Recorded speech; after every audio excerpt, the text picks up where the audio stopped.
Hi అండి, అందరికీ Apple mango Telugu ఛానల్కి స్వాగతం. నేను ఉషశ్రీని. పసుపు నాటే సమయం ఆసన్నమైందండి. చక్కగా ప్రతి పసుపు కొమ్ముకి మొలకలు వచ్చేస్తున్నాయి. అది చూస్తే మనకు అర్థమైపోతుంది అన్నమాట, ఇంకా నాటేయచ్చు అని చెప్పి. అయితే నేను పసుపు నాటడానికి ముఖ్యంగా తీసుకున్న దుంపలు ఏంటి అంటే, గత ఏడాది ఏవైతే నాటేనో అంటే తల్లి పసుపు కొమ్ములు అనమాట, వేర్లతో ఉన్నాయి చూసారా, వాటినే మళ్ళీ నాటితే చాలా మంచిదని నేను విన్నాను. ఈ వేర్లు చూడండి ఎంత స్ట్రాంగ్ ఉన్నాయో. ఇవన్నీ కట్ చేసి చక్కగా నీట్గా శుభ్రంగా బలంగా ఉన్న దుంపలు అన్నీ నాటడానికి ఉంచుకున్నాను. నేను తవ్వినప్పుడు కొన్ని దెబ్బలు తగిలిన ఉంటాయి కదా, ఆ దుంపలు మాత్రం మనకి పచ్చి పసుపు నూరి కడుపులోకి తీసుకుందికి కానీ, పరగడుపున లేదంటే మొహానికి రాసుకుందికి కానీ మంచిది కదా, దుంప పసుపు అంటారు. అందుకని ఒక 4-5 మాత్రమే ఉంచాను. ఎందుకంటే నేను తీసుకున్న విత్తనాలే తక్కువ కనుక ఒక 4-5 ఉంచాను. ఇందులో అమ్మకి కూడా 1-2 ఇవ్వాలి. అలాగే గత ఏడాది నాటినప్పుడు వచ్చిన పసుపు దుంపలు ఉంటాయి కదండి, వాటిలో కొద్దిగా మాత్రం ఉంచుకున్నాను, ఎక్కువగా ఉంచుకోలేదు. చెప్పాను కదా, మెయిన్ అంతా ఈ తల్లి దుంపల మీదే నా దృష్టి అంతా ఉందన్నమాట. అయితే నేను పచ్చి పసుపు కోసమని కొన్ని దుంపలు ఉంచుకున్నానండి. అది చేయడం కొంచెం లేట్ అయింది. వాటికి కూడా మొలకలు వచ్చాయి అనమాట. సరే మొలకలు వచ్చేసాయి కదా అని చెప్పి మొలక ఉన్నదంతా కట్ చేసి మిగతాదంతా పచ్చి పసుపు కోసం నేను ఉంచేసుకున్నాను అనమాట.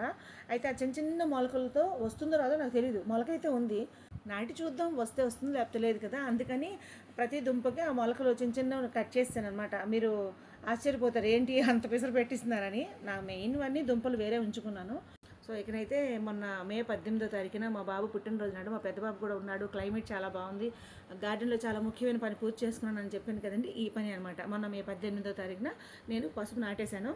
ఇంతకుముందు పసుపు ఎక్కడ నాటానో అదే మళ్ళీ అనమాట. శుభ్రంగా ఆవు గెత్తం అది వేసి నీట్గా అంతా గుల్లగా చేసేసుకున్నాము.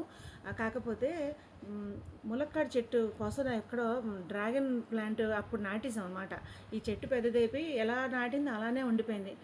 అలా కాదు, దానికి కొంచెం ఎండ తగలాలని చెప్పేసి వాటిని 3 ముక్కలుగా కట్ చేసి ఇప్పుడు గోడవారన ఈ పసుపు వేసిన ప్లేస్లోనే డ్రాగన్ కొమ్మలు నాటాను అనమాట. ఇంకా ముందు ప్లేస్లోని పసుపు పెట్టుకుంటున్నాను.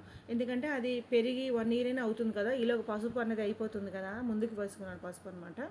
గోడవారం దాన్ని పాకించవచ్చు అని చెప్పి చూద్దాం ఎంతవరకు బతుకుతాయో తెలీదు. ముందుగా అయితే ఈ మెయిన్ దుంపలన్నీ కూడాను ఆ డ్రాగన్ ప్లాంట్కి ముందు ఈ తల్లి దుంపలన్నిటిని నాటేశానండి. ఆ తర్వాత మనకి పండిన దుంపలు కొన్ని ఉంచుకున్నాను కదా, అవి నాటాను. ఆ తర్వాత ఈ చిన్న చిన్న మొలకలు కట్ చేసి పెట్టాను చూసారా, అదొక ట్రైల్ అనమాట. వస్తుందో రాదో నాకు తెలియదు, ట్రై చేద్దామని చెప్పి నాటేశాను. మొలకలు ఉన్నాయి కదా అని, చూద్దాం ఎలా ఉంటుందని. యాక్చువల్గా నేల మీద నాటిన తర్వాత తీయడం నాకు చాలా కష్టమైందండి. ఇది గుల్ల మట్టి కాదు. అప్పుడు అనుకున్నాను మళ్ళీ నేల మీద నేను వేయకూడదు, ఎత్తుగా రైజింగ్ బెడ్లా తయారు చేసి దాంట్లో నాటుదాము, లేదంటే టబ్బుల్లో నాటుదామని నేను అనుకున్నాను. కానీ మనకు నేల మీద అవకాశం ఉన్నప్పుడు మళ్ళీ టబ్బుల్లో కొనడము, మళ్ళీ టబ్బుల్లో పెట్టడము. మేము ఎప్పుడైనా క్యాంపులు వెళ్ళిపోయాం అనుకోండి, ఇంటికి దూరం కదా, అప్పుడు మొక్కలకు నీళ్లు వేయలేదనుకోండి అనవసరంగా పోతాయి. కనుక నేల మీదే వేద్దామని చెప్పి వేశాను. ఏముంది, ఒకసారి కష్టపడతాం కదా, మొన్న నేను చేశాను, ఇంకోసారి మనిషిని పెట్టినే చేద్దామని చెప్పి అప్పుడు ఎక్కువ కష్టపడ్డాను కనుక అలా అనిపించింది. కానీ మళ్ళీ ఇప్పుడు నేల మీద నేనే నాటేసాను అనమాట. క్లైమేట్ చాలా బాగుంది, అందుకనే చక్కగా నాటేశాను. అంతా మొత్తం మడంతా నాటేశాను అనమాట. ఇంకా లాస్ట్లోని ట్రైల్గా చిన్న చిన్న ముక్కలు నాటుతున్నాను అన్నాను చూసారా, అవి ప్లేస్ వేరే లేదని దగ్గరికి నాటిస్తే మా చిన్నబాబు కోపం చూడండి, అలా అన్నీ దగ్గర నాటేస్తావు, అందుకే ఏవి రావు అని నన్ను అలా సతాయిస్తూనే ఉన్నాడు.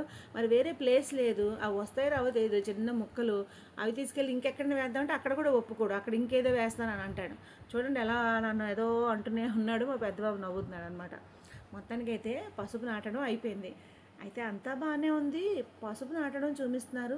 గతసారి పసుపు తీశారు, చక్కగా పసుపు పాట పాడారు, ఎంత పసుపు వచ్చిందో చూశారు, కడగడం చూపించారు.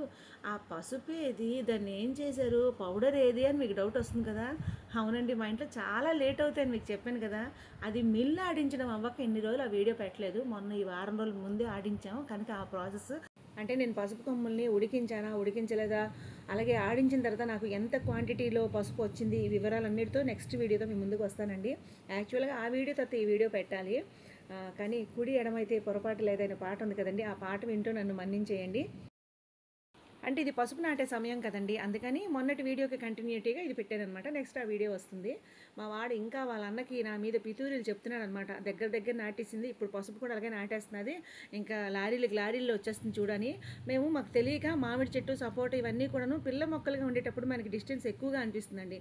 పెరిగిన తర్వాత మనం ఇమాజినేషన్ చేసుకోవాలి ఎంత వెడల్పు ఉంచుకోవాలని. కానీ నేనేంటంటే ఈ దిక్కులో ఆ బరువు ఉండకూడదు, ఆ దిక్కులో ఆ బరువు ఉండకూడదు, ఇక్కడ ఎప్పుడైనా సెప్టిక్ ట్యాంక్ వస్తుంది అలా అనుకుంటూ నేను కొన్ని ప్లేస్లు వదిలేసి కొంచెం దగ్గరగా నాటేశాను అనమాట. అవి కొంచెం ఎదగకుండా ఉన్నాయని నన్ను అలా సతాయిస్తూనే ఉన్నాడు, వాళ్ళ అన్నయ్యకి చెప్తూనే ఉన్నాడు. కొత్తగా చూస్తున్న వాళ్ళు ఎవరైనా సరే మన గార్డెన్ గురించి పాత వీడియోలు చూడాలనుకున్నా, మన ఛానల్లో మిగతా వీడియోలు చూడాలనుకున్నా ఒకసారి డిస్క్రిప్షన్ చెక్ చేయండి. మీకు నచ్చితేనే లైక్ చేసి షేర్ చేయండి. కొత్తగా చూస్తున్న వాళ్ళకి కూడా ఈ వీడియోలన్నీ నచ్చితేనే సబ్స్క్రైబ్ చేసుకొని సపోర్ట్ చేయండి. ఉంటానండి, మరో మంచి వీడియోతో మేము ముందుకు వస్తానండి. అంతవరకు సెలవు, నమస్తే.